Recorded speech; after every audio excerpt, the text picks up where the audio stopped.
Ben Bouma won a national championship with Penn State's club hockey team. Now, Ben, you get to stand here and see this sport become a varsity sport. What does that mean to you? Joe and I drove over here today, and it's like Christmas morning, but you're still worried there's not going to be anything in the box when you open the present. For all the years and passion it took to get to this point, we may wake up tomorrow and go, "Oh my God, now the real work begins." So I can't even explain to you how I feel right now.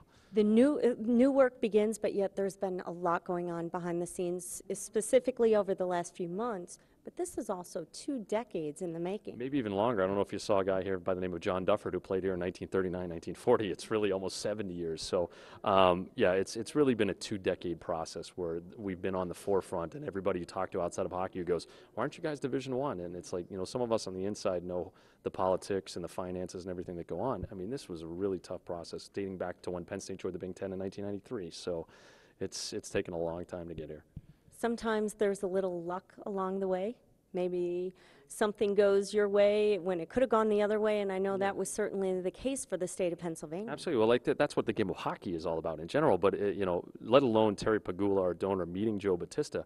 If you go back to the 2005 draft when the ping pong ball came down between Anaheim and Pittsburgh, if that ping pong ball goes Anaheim's way, Sidney Crosby's not a Pittsburgh Penguin. The Penguins ownership group would probably sell to Kansas City.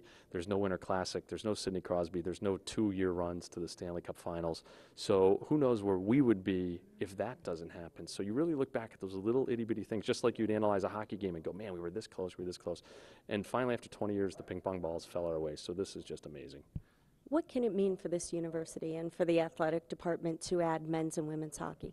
I think it's untold. I think, from Terry Pagula's speech, it's not just about, 17 hockey home games. For the other 340 days, you're going to have 2 ice facilities there that, provide opportunities for everybody from figure skating to curling to youth hockey, you name it. I mean, that's what people who play winter sports is all about. And for Terry's vision to sit there and provide that kind of opportunity is amazing because this is the only rink for about 80 miles. In central Pennsylvania. We all know how big Pennsylvania is. So to provide those other opportunities, other than, getting people excited on, maybe 18 home hockey weekends, that's really what this is all about. So it's just a huge gift, and, we can't thank him enough. It's got to be great for you as a former member of the program to now see it come to this height. How involved do you think you and your teammates will be in this? I'll tell you, we were emailing and texting, and with Twitter age and everything, all my teammates were watching the press conference online to the point I think at one time I was speaking to you before it started, and guys were texting me like, "Get your head out of the way, we want to see this."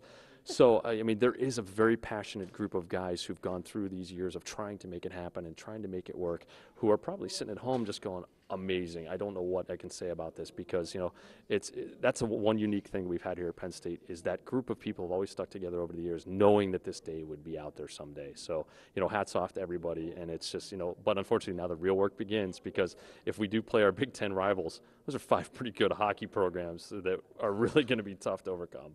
If you have a Big Ten conference in hockey with Michigan, Michigan State, Wisconsin, Minnesota, Ohio State, and Penn State, that's almost an instant super conference. Well, absolutely. And it's I kind of go back to 1967 when the other 6 teams joined the NHL. It's like those 6 teams are joining are pretty darn good, and all the cards are stacked against you. So imagine the California Golden Seals going to the Montreal Forum going, okay, why did we do this again? It's going to be the same thing. This is, I think a lot of people think we have 18 first-round draft picks in our back pocket, and we're ready to start next year, and we're going to be on the map. This is a very arduous process, and we decided to play maybe 5 of the toughest hockey colleges in the country. So we're very realistic about what this means for the short-term future. But like as Notre Dame proved, you can get there in a big hurry. So I think we have the infrastructure, the people, the passion to make it happen quick. Thanks a lot, Ben. You got it.